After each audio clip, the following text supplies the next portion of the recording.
ಅಪರಾಧಿ ಕೈಗಳಲ್ಲಿ. ನಮಸ್ಕಾರ, welcome to my YouTube blog. ಗೌರ್ಮೆಂಟ್ಗೆ ಸ್ವಾಗತ. ಚಿನ್ನಯ್ಯ ಏಕೆ ಹೊಲ್ಟ ಹೊಡೆದ? 2 ವರ್ಷದ ಹಿಂದೆ ಏನು ಹೇಳಿದ್ದ, ಇವಾಗ ಏನು ಹೇಳ್ತಾ ಇದ್ದಾನೆ, ಪ್ರತಿಯೊಂದು ನಿಖರವಾಗಿ ತನಿಖೆ ಆಗಲೇಬೇಕು. ಷಡ್ಯಂತ್ರದ ಹಿಂದೆ ಇರತಕ್ಕಂಥ ವ್ಯಕ್ತಿ ಮೋದಿಯೇ ಸ್ವಾಮೀಜಿಯಿಂದ ಕಾಲಲ್ಲಿ ಬಿದ್ದಿದೆ. ನಾನು ನಿಮ್ಮಂಥವ್ರ ಕಾಲಲ್ಲಿ ಬೀಳ್ಬೇಕು ಅಂತ ಅನ್ಕೊಳ್ತೀನಿ. ಯಾಕಂದ್ರೆ 10 ಜನರಿಗೆ ಒಂದು ಒಳ್ಳೇದಾಗಬೇಕು ಅಂತ ಮನಸ್ಸಲ್ಲಿ ಇರ್ತೀರಿ. ಆದ್ರೆ ಅವರು ಅಲ್ಲಿಗೆ ಬಂದು ಕಾಲಲ್ಲಿ ಬಿದ್ದು ಹೋಗಿದ್ದಾರೆ. ಹೆಗ್ಡೆ ಅವರ ಕಾಲಲ್ಲಿ ಮೋದಿ ಅವರು. ಇವರು ಹೇಗೆ ಹೇಳೋದು ಅಂತ ನನಗೆ ಗೊತ್ತಾಗ ನನಗೆ ಆಶ್ಚರ್ಯ ಆಗ್ತದೆ. ಅವರೊಬ್ಬರು ರಾಷ್ಟ್ರಪತಿ ಒಬ್ರು ಇದ್ರು, ಜೆಂಟ್ಸ್ ಸ್ಟಾರ್ಟಿಂಗ್ ಅಲ್ಲಿ ಬಂದರು. ಅವ್ರು ಬರ್ಬೇಕಾದ್ರೆ ಏನ್ ಮಾಡಿದ್ರು ಗೊತ್ತಾ, ಒಂದು ಕಾರ್ ರೆಡಿ ಮಾಡಿದ್ರು, ಟಾಪ್ ಇಲ್ಲದ ಕಾರು. ಅದರ ಮೇಲೆ ಹುಳಿಯ ಚರ್ಮ ಇದೆ ನೋಡಿ, ಹುಳಿಯ ಚರ್ಮ ಎಂತದ ಅದನ್ನು ಹಾಸಿದ್ರು. ಅದರ ಮೇಲೆ ರಾಜ್ಯಪಾಲನ ಕೂರಿಸಿ ಮುಂದೆ ಆನೆ 2 ಬಿಟ್ಟು ಅದರಲ್ಲಿ 2 ಇದನ್ನು ಬೀಸಿಸಿ, ಹಾಗೆ ಒಂದು ರೆಕ್ಕೆಯನ್ನು ಬೀಸಿಸಿ ಇಲ್ಲಿಂದ ದೂರದಿಂದ ಮೆರವಣಿಗೆ ಕರ್ಕೊಂಡು ಹೋಗಿ ಅಲ್ಲಿ ಜ್ಯೂಸ್ ಎಲ್ಲ ಕೊಡಿಸಿ ಅಲ್ಲಿ ದೇವಸ್ಥಾನದ ನಿರ್ವಾಹನ ಚೆನ್ನಾಗಿ ನಡೀತಾ ಇದೆ ಅಂತೇಳಿ ಸೈನ್ ಇಸ್ಕೊಂಡು ಚಂದದಲ್ಲಿ ಕಲಿಸುತ್ತಾರೆ. ಇಷ್ಟು ಎಲ್ಲ ನಡೆಯುವಾಗ ಯಾರು ಗಂಡು ರಾಜ್ಯಪಾಲರಲ್ಲಿ ಮಾಡ್ಲಿಕ್ಕಾಗಲ್ಲ, ಹೆಣ್ಣು ರಾಜ್ಯಪಾಲರು ಏನಾದ್ರು ಹುಟ್ಟಿ ಬಂದ್ರೆ ಮಾಡ್ಬೇಕಷ್ಟೇ. ಅದು ಕೂಡ ಜಗತ್ತಲ್ಲಿ ಇದು ಗೌರ್ಮೆಂಟ್ ಮಾಡ್ಬೇಕು ಅನ್ನೋದು ಸಣ್ಣ ವಿಷಯ ಅಲ್ಲ. ಇನ್ನೊಬ್ಬ ಮಗ ಹುಟ್ಟಿ ಬರ್ಬೇಕು, ಪ್ರಪಂಚದಲ್ಲಿ ಹುಟ್ಟಿ ಬರ್ಬೇಕು, ದೇವರಾಗಿ ಹುಟ್ಟಿ ಬರ್ಬೇಕು, ಆದ್ರೆ ಮಾತ್ರ ಗೌರ್ಮೆಂಟ್ ಮಾಡ್ಲಿಕ್ಕೆ ಸಾಧ್ಯ. ನಾನು ಸತ್ಯ ಹೇಳ್ತೇನೆ, ನನಗೆ ತಿಳಿದ ಅನುಭವ, 35 ವರ್ಷ ಅವರ ಕಾಲಡಿಯಲ್ಲಿದ್ದ ಅನುಭವ. ಅವರಿಗೆ ಅಷ್ಟು ಶಕ್ತಿ ಬರಲ್ಲ. ಬೇರೆ ಒಂದು ಫೋನ್ನಲ್ಲಿ ಏನು ಬೇಕಾದ್ರೆ ಮಾಡ್ತಾರೆ. ಗಿರ್ಗಿಟ್ಲೆ ಆಡಿಸ್ಬೇಕಾದ್ರೆ ಸರ್ಕಾರವನ್ನೇ ಗಿರ್ಗಿಟ್ಲೆ ಆಡಿಸ್ತಾರೆ. ಒಂದು ಸರಿ ಜಂಟಿ ರಾಜಕೀಯ ಆಯಿತು, ಬಿಜೆಪಿ ಕಾಂಗ್ರೆಸ್ JDS ಏನೋ ಇರ್ಬೇಕಾದ್ರೆ ಕೆಲವು ಶಾಸಕರೆಲ್ಲ ಬೆಂಗಳೂರು ಏನೋ ಮುಂಬೈ ಏನೋ ಯಾಕಡೆ ಹೊರಗಡೆ ಉಂಟೋದು ವಿದೇಶಕ್ಕೆ. ಇದು ಮಾಡ್ಲಿಕ್ಕೆ ಕಾರಣ ಯಾರು?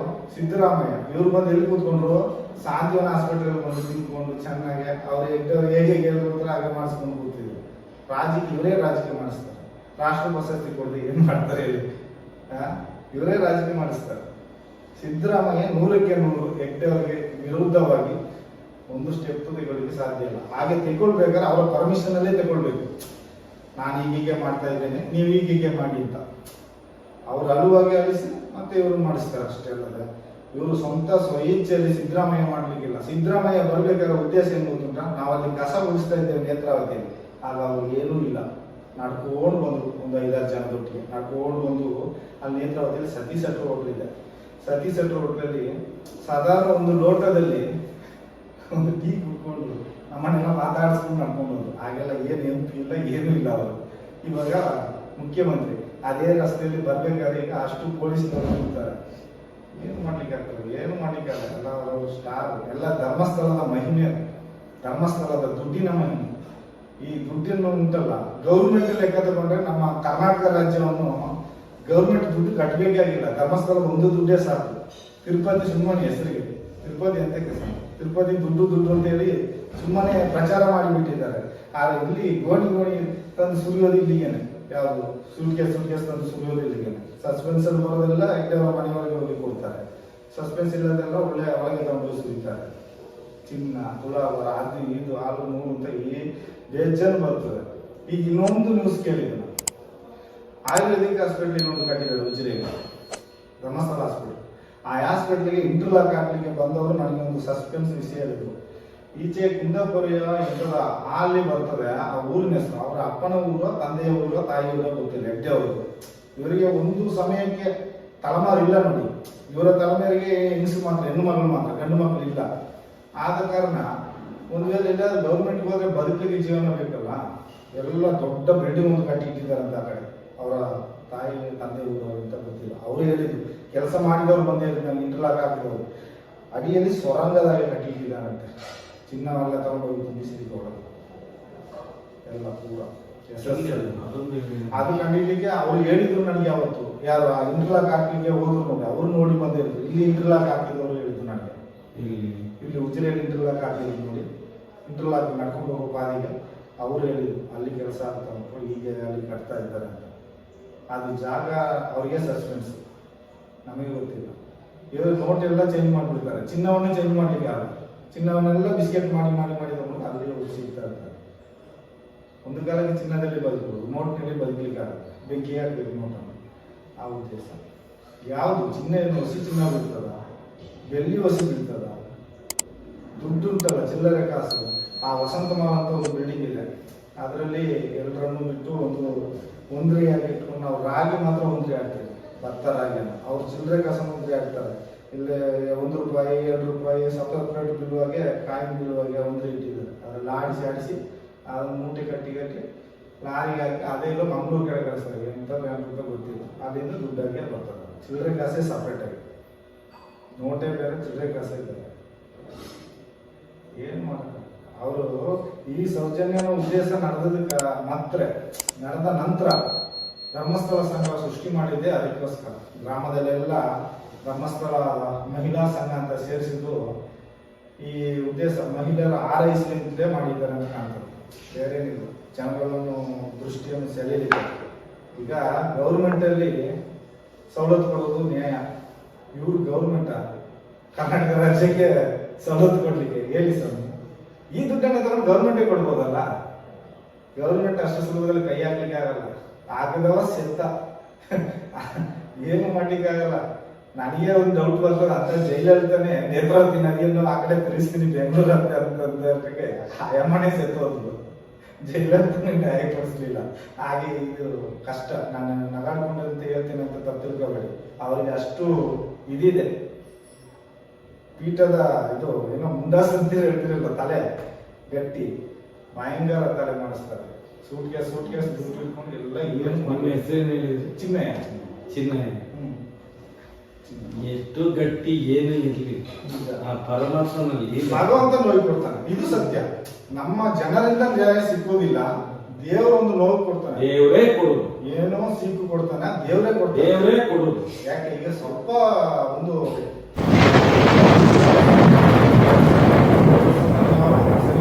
ಅವರಿಗೆ ಒಂದು ಏಡ್ಸ್ ಬಂತಲ್ಲ, ಅರಸಂದ್ರ ಇದೇ ಇತ್ತಲ್ಲ, ಅದ ಸಣ್ಣದನಿಗಳಿಗೆ ವೀರೇಂದ್ರಗೆ ತಮ್ಮನಿಗೆ ಏಡ್ಸ್ ಕಾಯಿಲೆನೇ ಏನೋ ಒಂದು ನೋವು ಬಂತು ಅಂತ ಹೀಗೆ ಆಗಿರೋದು, ಕಡ್ಡಿಯಾಗಿ ಆಗಿ ಮತ್ತೆ ಎಲ್ಲ ಅಮೆರಿಕ ಆಚೆ ಹೋಗಿ ಟ್ರೀಟ್ಮೆಂಟ್ ತಗೊಂಡು ಆಗ ಅರ್ಧ ನೇಚುರೋಪತಿ ಹಾಸ್ಪಿಟಲ್ ಕಟ್ಟಲಿಲ್ಲ.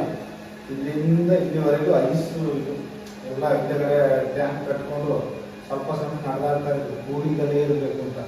ಈಗ ರೆಡಿ ಆಗ್ಬೋದು, ಸರಿ ಆಗ್ಬೋದು, ಅದನ್ನು ಕಂಡಿದ್ವಿ. ಇಲ್ಲಾಂದ್ರೆ ಸಾಯ್ತಾರೆ ಅನ್ಕೊಂಡಿದ್ವಿ. ಈ ಥರ ಇದ್ರು, ನೋವು ಬಂದು ಅದನ್ನು ಸರಿ ಮಾಡ್ಕೊಂಡು ವಿದೇಶಕ್ಕೆ ಹೋಗಿ ಇದೇ ಬಂದು ತಿರುಗಾಡ್ತಾ ಇದ್ರು. ಏಡ್ಸ್ ಬಂದು ಅದನ್ನು ಸರಿ ಮಾಡ್ಕೊಂಡು ವಿದೇಶದಲ್ಲಿ ಹೋಗಿ ಏನು ಎಲ್ಲ ಫುಲ್ ಒಂದು ಏನೋ ಹೇಳ್ತಾರಲ್ಲ, ವೈರ್ಲೆಸ್ ಇದೆ ನೋಡಿ, ವಾರ್ಡ್ಲೆಸ್, ಆ ಥರ ಒಂದು ಇಲ್ಲಿ ಟವರ್ನಾಗ ಅದರಲ್ಲಿ ಎಲ್ಲ ಗೊತ್ತು ಫುಲ್ಲ ಇದು ಗ್ಲಾಸ್ ಕನ್ನಡಿಗ ಅವ್ರು ಮಾತಾಡೋದು ಒಂದು ಇದನ್ನು ತೆಗೆದು ಮಾತಾಡುವಾಗೆ ಆ ಥರ. ಆಗ ಅರ್ಧ ಸಾಂತ್ವನ ಕಟ್ತಾ ಇದ್ರು ಅಷ್ಟೇ, ಎಲ್ಲ ಇದು ಮಾಡ್ತಾ ಇದ್ದಾರೆ. ಎಲ್ಲ ಭಗವಂತ ಕೊಡ್ಬೇಕು ದೇವರು. ಆದ್ರೆ ಇದು ಇಷ್ಟು ಸ್ಟ್ರಾಂಗ್ ಆಗಿ ಬರ್ತದೆ ಅಂತಂದ್ರೆ ದೇವರು ಇಲ್ಲದೆ ಬರಲಿಲ್ಲ, ದೇವರು ಇದ್ದದ್ರಿಂದನೇ ಬಂದದ್ದು. ಯಾಕಂದ್ರೆ ನನಗೆ ಒಂದು ಆಶ್ಚರ್ಯ ಕಾಣಿಸ್ತದೆ, ದೂರದವರು ಭಕ್ತಿ ವಿಷಯದಲ್ಲಿ ಮುಟ್ಟಾಳು ಚಂದ್ರ ಅವರೆಲ್ಲ ಹೇಳೋದಂದ್ರೆ ನನಗೆ ತುಂಬಾ ಸಂಕಟ ಆಗ್ತದೆ. ಭಕ್ತಿ ಭಕ್ತಿ ಭಕ್ತಿ ಅಂತಾರೆ, ಆದ್ರೆ ಇಲ್ಲಿ ನಡೆಯೋದು ಅವ್ರಿಗೆ ಗೊತ್ತಾಗೋದಿಲ್ಲ. ಏನು ತಗೊಂಡ್ರು ಭಕ್ತಿ. ಆದ್ರೆ ಇಲ್ಲಿ ಎಷ್ಟು ಜನ ಏಟ್ ತಿಂದು ಹೋಯ್ತಾರೆ ನೋಡಿ, ಅವ್ರಿಗೆ ಆ ಭಕ್ತಿ ಗೊತ್ತಿರ್ತದೆ. ಇಲ್ಲಿ ಧರ್ಮದ ಏಟ್ ತಿಂದಿರ್ತಾರೆ ನೋಡಿ, ಅವ್ರಿಗೆ ಮಾತ್ರ ಧರ್ಮಸ್ಥಳ ಭಕ್ತಿ ಹೀಗೆ ಅಂತ ಗೊತ್ತಿರ್ತದೆ. ಕೆಲವೊಂದು ಬಂದು ಹೋಗೋರಿಗೆ ಅವತ್ತಿಗೆ ಆಗಿ ನೀವು ಸತ್ಯ ಹೇಳಿ ನಿಜ ಏನಾಗುದಿಲ್ಲ. ನಾವೀಗ ಹೋರಾಟ ಮಾಡೋದು, ಆ ಅಣ್ಣಪ್ಪನೇ ನಿಮ್ಮನ್ನು ಕಳಿಸೋದು. ಅದನ್ನು ನನ್ನನ್ನು ರೆಕಾರ್ಡ್ ಮಾಡಿದ್ದಾರೆ ನೋಡಿ, ಅವರು ನನ್ನನ್ನು ಕರೆಸಿ ನಾವು ಎಲ್ಲಿ ಕರೆದ್ರು ಸತ್ಯమైన ವಿಷಯದಲ್ಲಿ ಹಾಗೆ ಎಲ್ಲ ಹೇಳಿಸಿ ಲಾಸ್ಟ್ ಹೇಳ್ತಾರೆ, ನೀನು ಎನಿಸಿ ನೋಡದಷ್ಟು ಕಾಸು ನಾನು ಕೊಡ್ತೇನೆ, ನಮಗೆ ಮೇಲೆ ಎದ್ದವರು ಇದ್ದಾರೆ ಕಾವಂದರು, ನೀನು ಎದುರು ಬೇಡ, ಯಾವ ಹೈಕೋರ್ಟಿಗೆ ಕರೆದ್ರು ನೀನು ಬಂದು ಸಾಕ್ಷಿ ಹೇಳ್ತೀಯ ಅಂತ ನನ್ನನ್ನು ನನ್ನ ಅಣ್ಣ ನಾನು ಇಲ್ಲ ಅಂತ ಹೇಳಿದ್ದಾಗುತ್ತಾ ಹೇಳಿ ಸ್ವಾಮಿ ಅಂತ ಹೇಳಿ ಬಂದಿದ್ದೇನೆ. ಅದನ್ನಂತ ತಪ್ಪಿಸಿದೆ.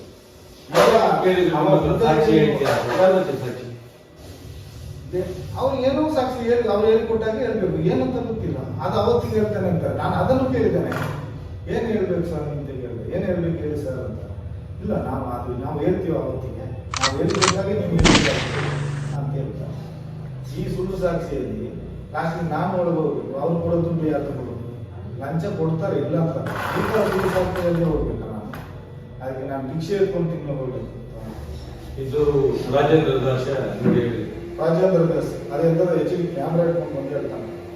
ಹಾ, ರೂಮ್ನಲ್ಲಿ ಕೂರಿಸ್ಕೊಂಡು ಎಂಕರೇಜ್ ಬಗ್ಗೆ ರೂಮಲ್ಲಿ ಕೂರಿಸ್ಕೊಂಡು ನಮ್ಮನ್ನು ಇಬ್ಬರಲ್ಲಿ ಕೂರಿಸಿ ಹೇಳ್ತಾರೆ.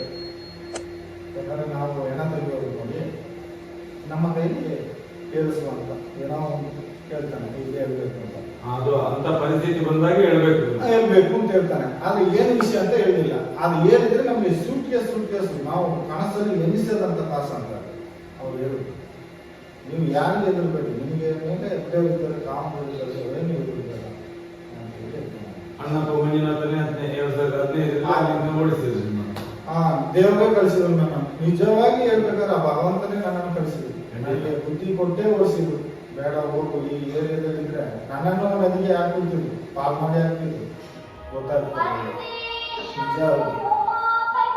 ಅದೇ ಸತ್ಯ. ಅಳಿಯ ಬೇರೆ ಕಾಲ್ ಹಲೋ ವಸ್ತಾನ ನಾನು 5 ಹಾಂ ಬೈ పెట్టుకోదాం వస్తాను అప్పుడు పోవాలంటే బ్యాంక్ దగ్గర పోతాను.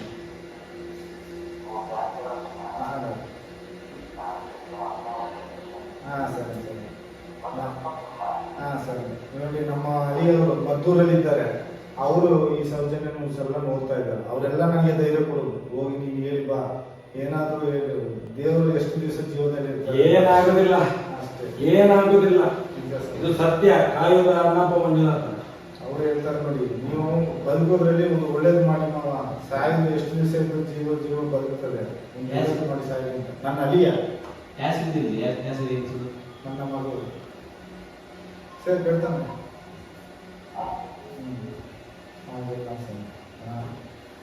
ಆದ್ರೆ ಒಂದು ಹೇಳ್ಬೇಕಂದ್ರೆ ಈ ಯುದ್ಧಕ್ಕೆ ಮೈನ್ ಪಾಯಿಂಟ್ ಅವನನ್ನು ಒಬ್ಬನ ಹಿಡಿದ್ರೆ ಸಾಕು. ಮಲ್ಲಿಕ್ ಜೈನ್ ಹಿಡಿದ್ರೆ ಎಲ್ಲ ಗೊತ್ತಾಗ್ತವೆ. ನನ್ನ ಹೆಸರು ಉದಯ್ ಜೈನ್.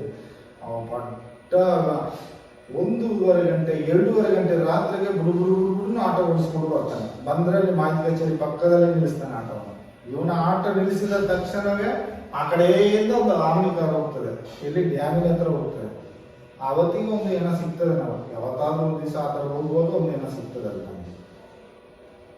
ಏನು ಊರಲ್ಲಿ ಕೊಂಡು ಬರ್ತಾರ ಏನು ಅಂತ ಗೊತ್ತಿಲ್ಲ. ಆದ್ರೆ ನಮ್ಮ ಭಯ ನಮಗೆ, ನಾವು ಒಳಗೆ ಮಲಗ್ತೀವಿ. ಹೊರಗೆ ಒಂದು ಒಂದಕ್ಕೆ ಹೋಗುದು ಓಮ್ನಿ ಯಾರು ನಾವು ಆಕತ್ತಲ್ಲಿ ಹೋಗಿ ನೋಡ್ಲಿಕ್ಕೆ ಆಗಲ್ಲ ನೋಡಿ. 2:30 ರಾತ್ರಿಗೆ ನಮ್ಗೇನಿದೆ, 1:30 ರಾತ್ರಿಗೆ ಹೋಗ್ತಾರೆ. ಹಾಗೆಲ್ಲ ನೋಡುವಾಗ ಅವನೊಬ್ಬ ನಾಳಿಗೆ ಹೊರಗೆ ಹಾಕಿಕೊಂಡು ಬಂದ ನೋಡಿ. ಈಗ ಉಜಿರೆಯಲ್ಲಿ ಮೀಟಿಂಗ್ ಆಯ್ತು, ಅಂಥವರೆಲ್ಲ ಅದರಲ್ಲಿ ಸೇರೇ ಇರ್ತಾರೆ ಖಂಡಿತ. ಅವನನ್ನು ನೋಡುವಾಗಲೇ ನಮಗೆ ಗೊತ್ತಾಗ್ತದೆ ನರರಾಕ್ಷಸನ ಅಂತಕ್ಕಂಥದ್ದು. ಅರ್ಧ ನಾಳಿಗೆ ಹೊರಗೆ ಆಯ್ಕೊಂಡು ಬರ್ತಾ ಇದ್ದಾನಪ್ಪ, ರಾಕ್ಷಸನಾಗಿ ತಿನ್ನುವಾಗ. ಅವನನ್ನು ಹೆಂಗಸರು ಹೊಡೆಯದೇ ಬಿಟ್ಟದೇ ಹೆಚ್ಚಿನ ವಿಷಯ. ಏನಪ್ಪ ಮನುಷ್ಯ ಜನ್ಮನಾಗಿ ಹುಟ್ಟಿದಾನ ರಣರಾಕ್ಷಸನ. ಹೊಡಿತಾರೆ, ಅಣ್ಣಪ್ಪನೇ ಹೊಡಿತಾರೆ. ಸ್ವಲ್ಪ ಸಮಯ ಅಷ್ಟೇ. ಅಲ್ಲಿ ಒಂದು ಹೆಲಿಕಾಪ್ಟರ್ ಒಂದು ಇದು ಮಾಡಿದ್ದಾರೆ ಅವರು ಧರ್ಮಸ್ಥಳದಲ್ಲಿ, ಸೀಕ್ರೆಟ್. ನಿಮ್ಮಂತ ಹೊರಗಿನವರಿಗೆ ಗೊತ್ತಾಗೋದೇ ಇಲ್ಲ. ಧರ್ಮಸ್ಥಳದಲ್ಲಿ ನೀವು ಗ್ರಾಮದಲ್ಲಿ ಇದ್ದೀರಿ, ಅಲ್ಲಿ ಏನಾಗಿದೆ 2 ಮೀಟರ್ ಶಾಲೆ ಇದೆ ನೋಡಿ. ಆ ಶಾಲೆ ಹಿಂಬದಿಯಲ್ಲಿ ಒಂದು ರೋಡ್ ಮಾಡಿದ್ದಾರೆ. ಬರ್ತದೆ ಆಚೆ ಹೋಗುವಾಗ ಅಲ್ಲೆಲ್ಲ ಅಡಿಕೆ ಒಣಗಿಸೋದೆಲ್ಲ ಇಲ್ಲಿ ಸರವತಿ ಹತ್ರ ಮಾಡ್ತಾರಲ್ಲ, ಆ ಥರದ ಒಂದು ಅಡಿಕೆಯನ್ನು ಬಿಸಿನಲ್ಲಿ ರೆಡಿ ಮಾಡ್ತಾರಲ್ಲ, ಅದರ ಆಚೆ ಹೋದ್ರೆ ಹೆಲಿಕಾಪ್ಟರ್ ಗ್ರೌಂಡ್ ಒಂದು ಮಾಡಿದ್ದಾರೆ. ಹೆಲಿಕಾಪ್ಟರ್ ಮೇಲಿಂದನೇ ಬಂದಿರ್ತಾರೆ. ಅವರು ಮನಸ್ಸು ಮಾಡಿದ್ದಾರೆ, ಹೆಲಿಕಾಪ್ಟರ್ ಮೇಲಿಂದನೇ ಬಂದಿರುತ್ತದೆ. ಅಲ್ಲಿ ಒಂದು ದಿವಸ ನಾವು ಗುಡಿಸಲಿಕ್ಕೆ ಹೋಗಿ ನಾನು ಅದನ್ನು ಕಂಡಿದ್ದೆ. ನನಗೆ ಸಹ ಗೊತ್ತಿಲ್ಲ, ಸಸ್ಪೆನ್ಸ್. ಇಷ್ಟು ವರ್ಷ ಇದ್ದೇನೆ ಅಲ್ಲಿ ಹೆಲಿಕಾಪ್ಟರ್ ಇಲ್ಲಿಗೆ ಗ್ರೌಂಡ್ ಮಾಡ್ಕೊಂಡಿದ್ದೆ ಕಾಡಿನಲ್ಲಿ ಒಳಗೆ ಆಚೆ. 5 ಕಿಲೋಮೀಟರ್ ಶಾಲೆಗೆ ಒಳಗೆ ಹೋಗಿ ಹೆಲಿಕಾಪ್ಟರ್ ಬಂದಿದ್ದೀವಿ, ಎಲ್ಲ ರೆಡಿ ಮಾಡಿ ಇಟ್ಟಿದ್ದಾರೆ ವ್ಯವಸ್ಥೆ.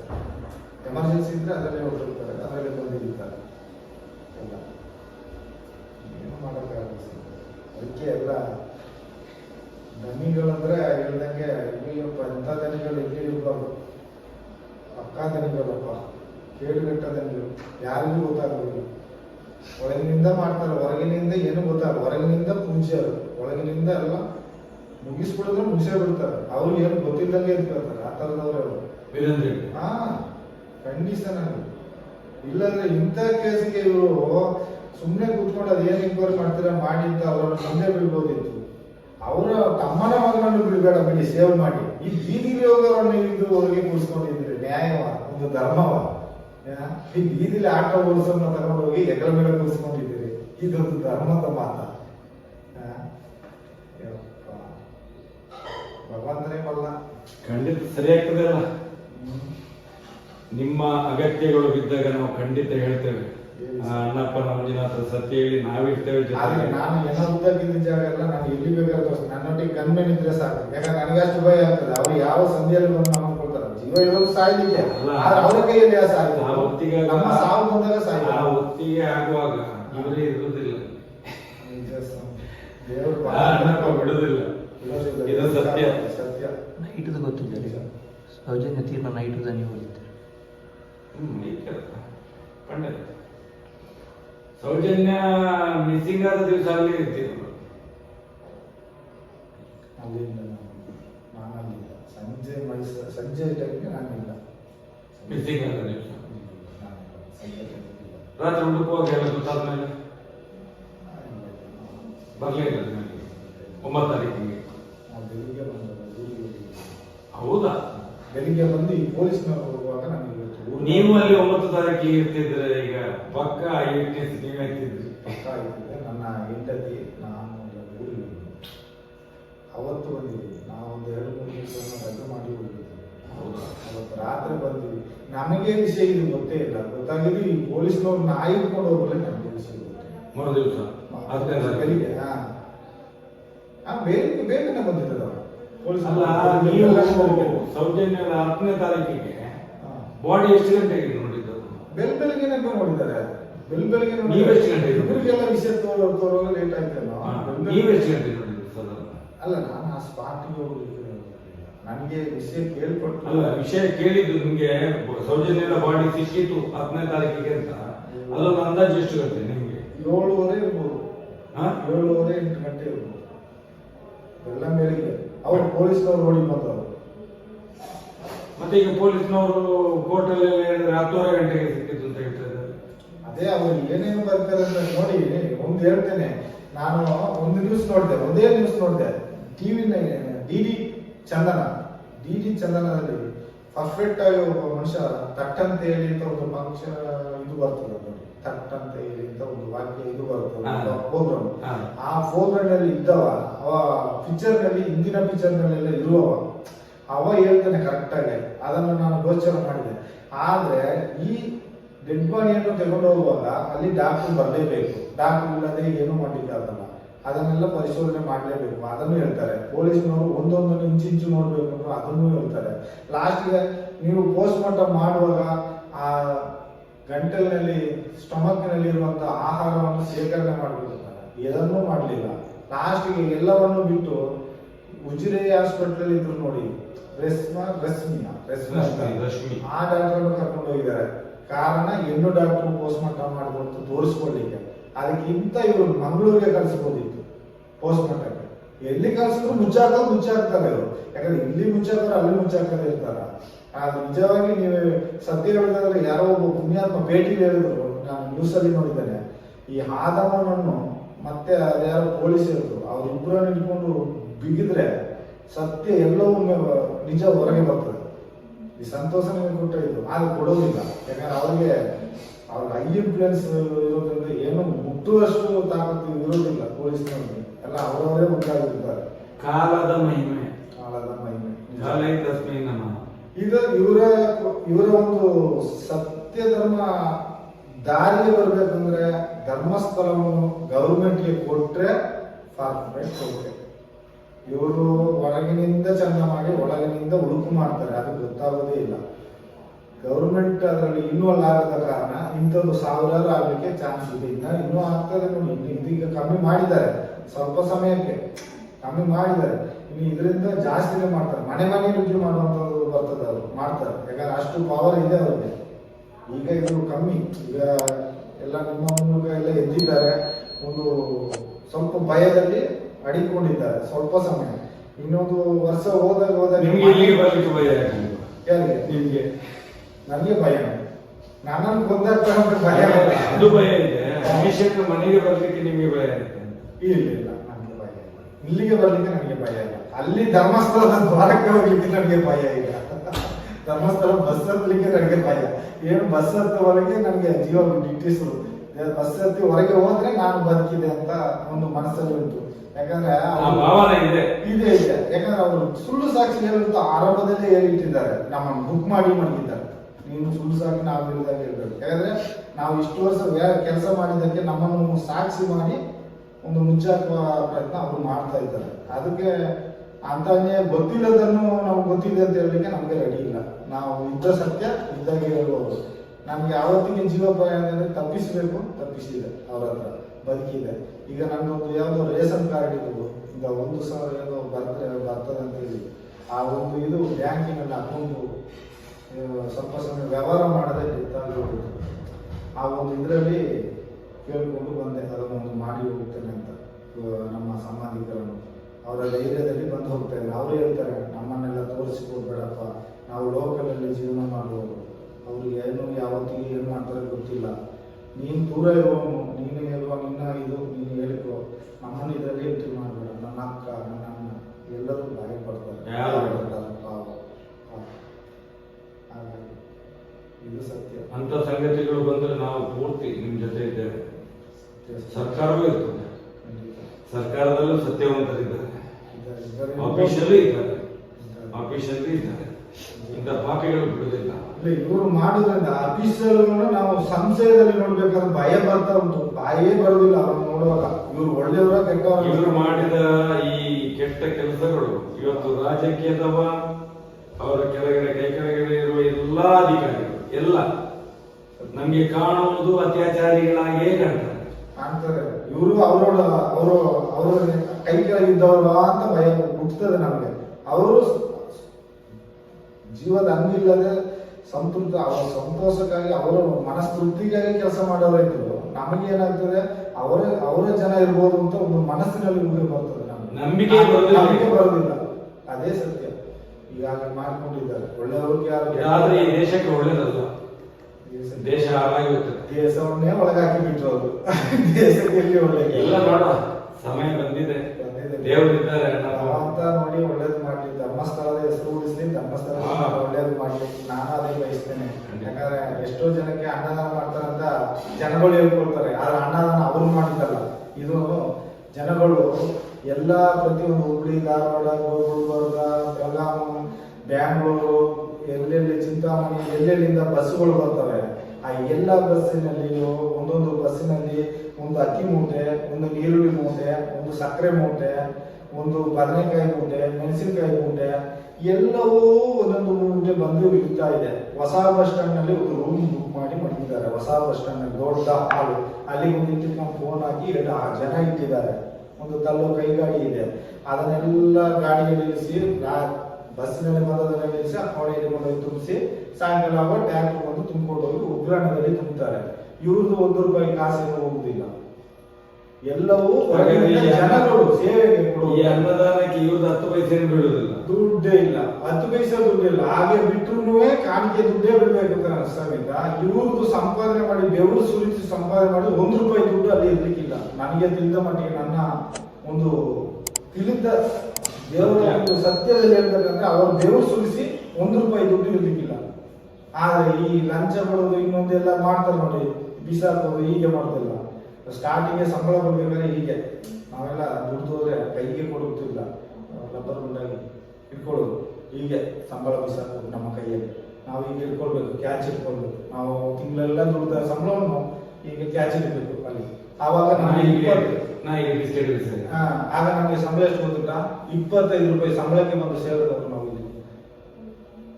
ಇವಾಗ ₹5 ಸಂಬಳ ಕೊಡ್ತಾ ಇದ್ದಾರೆ. ₹25 ಸಂಬಳಕ್ಕೆ ನಾನು ಒಂದು ದಿವಸಕ್ಕೆ. ನಾನು ದುಡ್ಡಿಗೆ ಲಬ್ಬರ್ ಬ್ಯಾಂಡ್ ಹಾಕಿ ಬಿಸಾಡೋದು. ಅದರಲ್ಲಿ ಒಂದು ಹೆಸರು ಇಟ್ಟು ಅಂಟಿಸ್ಬಿಡ್ತಾರೆ, ಚಿನ್ನಯ್ಯ, ಮಾನ, ಈಗ ಅಂಟಿಸ್ಬಿಡ್ತಾರೆ ರಬ್ಬರ್ ಬ್ಯಾಂಡ್ ಹಾಕಿ. ನಾವು ಅಷ್ಟು ದೂರದಲ್ಲಿ ಒಂದು ಕಾಟೆ ನಿಂತು ಬಿಸಾಕು, ಕೈಯಲ್ಲಿ ಕೊಡುವಂತ ಹೆಸರು. ಈಗೆಲ್ಲ ಸ್ವಲ್ಪ ಸಮಯ ಕೈಯಲ್ಲಿ ಸಿಗ್ನೇಚರ್ ತಗೊಳ್ತಾರೆ, ಸೈನ್ ಮಾಡೋದು. ಈಗ ಸ್ವಲ್ಪ ಸಮಯ ಆದ ನಂತರ ಸ್ವಲ್ಪ ಸೈನ್ ಮಾಡಿಸುವುದು, ಸಂಬಳ ಕೊಡೋದು, ಈಗೆಲ್ಲ ಮಾಡ್ತಾರೆ. ಅವತ್ತು ನಮಗೆ ದುಡ್ಡು ಕೊಡುವಾಗ ಆಗ್ಲೇ ಮಾಡಿದ್ರು. ಎಷ್ಟು 3.5 ಲಕ್ಷ ತಂದದ್ದು ದುಡ್ಡನ್ನು 4 ಜನರಿಗೆ 6 ಕಟ್ಟೆಯನ್ನು ತಂದರು. ನಾನು ನೋಡಿದ್ದೇನೆ, ಆ ಕಟ್ಟೆ ಅಲ್ಲೇ ಇದೆ ನಮ್ಮ ಮನೆಯಲ್ಲಿ. ಬರೀ 2 ಕಟ್ಟೆಯಲ್ಲಿ 4 ಜನಕ್ಕೆ ಸೇವ್ ಮಾಡಿ ಮಿಕ್ಕಿದನ್ನು ಟ್ರಾವೆಲ್ ಆಗಿ ತುಂಬಿದ್ರು. ತಿಂದು ತೇಗಿದ್ದು ಮ್ಯಾನೇಜರ್ನವರು. ಇನ್ನು ಅವ್ರು ಕೊಂಡೋಗಿ ಅಲ್ಲಿ ಕೊಟ್ಟರೆ ಇಲ್ಲ ದೇವರಿಗೆ ಗೊತ್ತು. ನಾವು ಇಷ್ಟು ದುಡ್ಡನ್ನು ಉಳಿಸಿದ್ದೇವೆ ಅಂತ ಹೇಳಿ ಹೆಗ್ಡೇರಿಗೆ ಕೊಟ್ಟು ಒಳ್ಳೆ ಹೆಸರು ತಗೊಂಡಿರೋ ಎಂತದ ಭಗವಂತ ಒಪ್ಪಬಲ್ಲ. ಆದ್ರೆ ನಾವು 25 ವರ್ಷ 26 ಅಲ್ಲಿ ಬಿಟ್ರಲ್ಲ ಸ್ವಾಮಿ, ಅಲ್ಲಿ ಕೆಲಸ ಮಾಡೋವನ್ನೇ ಬಿಡೋದಿಲ್ಲ. ಕೆಲಸ ಮಾಡೋವರಿಗೆ ಅಲ್ಲಿ ನೀವು ಬಿಟ್ಟು ಹೋಗೋರಲ್ಲ. ಹೌದು, ನಾವೊಮ್ಮೆ ನೋಡಿ ಹೋಗ್ತೇವೆ ಅಂತ ಹೇಳಿ ಬಿಡ್ಬೇಕಲ್ಲ.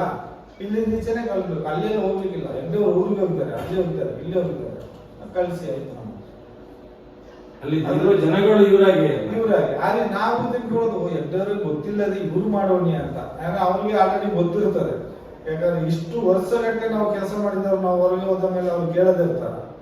ಎಲ್ಲ ನಮ್ಮಿಂದಲೇ ಇಂಪ್ರೂವ್ ಆದದ್ದು. ಆ ಕಸವನ್ನು ಅಷ್ಟು ಅಭಿವೃದ್ಧಿ ಮಾಡಿ, ಅಷ್ಟು ಸ್ವಚ್ಛತೆ ಮಾಡಿ. ಒಂದು ವೇಳೆ ಇನ್ಕ್ವೈರಿ ಮಾಡಿದ್ರೆ ಯಾವುದೇ ದಾಖಲೆ ಇಲ್ಲದ ಜನಗಳನ್ನು ಓದದ್ದನ್ನು ನೀವು ತೋರಿಸ್ತೀವಿ. ಖಂಡಿತ ತೋರಿಸ್ತೇನೆ. ನನಗೆ ಒಂದು ಸೇಫ್ಟಿ ಅಂತ ಇದ್ರೆ ನಾನೇ ಕರ್ಕೊಂಡೋಗಿ ತೋರಿಸಿದ ಎಡದಲ್ಲಿ ಆ ಜಾಗದಲ್ಲಿ ಎಲ್ರೂ ಬರದಿದ್ರೆ ನನ್ನನ್ನು ಕೇಳಲಿ. ಅವರು ನಾನು ತೋರಿಸಿದ ಜಾಗದಲ್ಲಿ ಎಲ್ರೂ ಬರದಿದ್ರೆ ನನ್ನನ್ನು ಕೇಳಿ. ಆದ್ರೆ ಈ ವಿಷಯ ಹೊರಗೆ ಗೊತ್ತಾಗಿ ಏನಾದ್ರು ಮಾಡ್ಲಿಕ್ಕೆ ಚಾನ್ಸ್ ಇಲ್ಲ. ಆದ್ರೆ ಅಷ್ಟು ಜಾಗ ಇದೆ. ಒಂದು ಜಾಗ ಆದ್ರೆ ಗೊತ್ತು. ನಾನು ಹಾಕಿದ ಜಾಗ ಅವ್ರಿಗೆ ಗೊತ್ತಿರ್ಲಿಕ್ಕಿಲ್ಲ.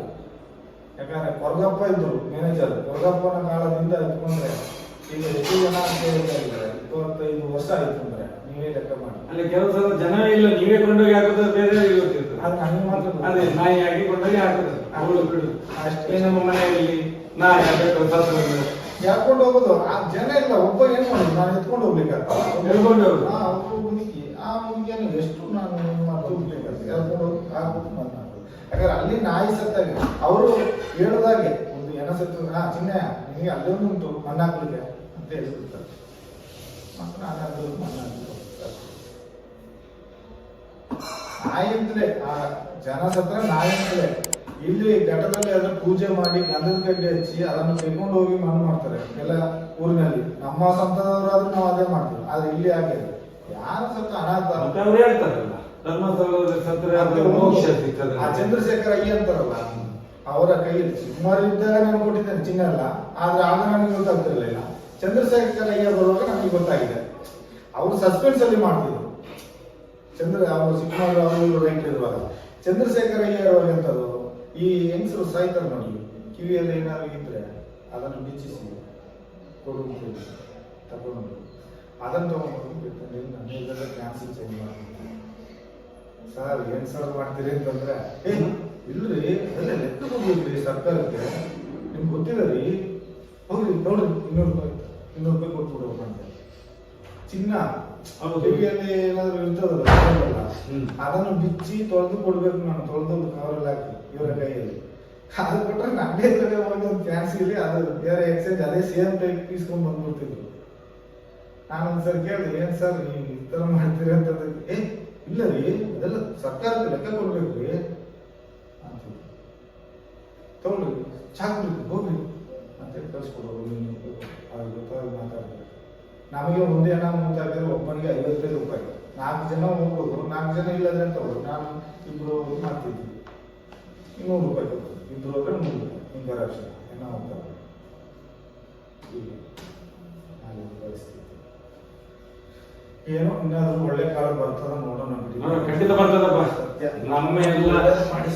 ನಮ್ಮೆಲ್ಲ ಸತ್ಯಗಳದು ಸತ್ಯ ಬರಲೇಬೇಕು. ಆ ಅಣ್ಣಪ್ಪನ ಸತ್ಯ, ಮಂಜುನಾಥನ ಸತ್ಯ. ನಿಮ್ಗೆ ಏನು ಆಗುದಿಲ್ಲ. ನಿಮ್ಗೆ ನಾವಿದ್ದೇವೆ ನಿಮ್ ಜೊತೆಯಲ್ಲಿ. ಎಲ್ಲಿ ಕರೆದು ನಾವು ಬರ್ತೀವಿ. ನಮಗೆ ರಕ್ಷಣೆ ಮಾತ್ರ ಕೊಟ್ಟರೆ ಸಾಕು.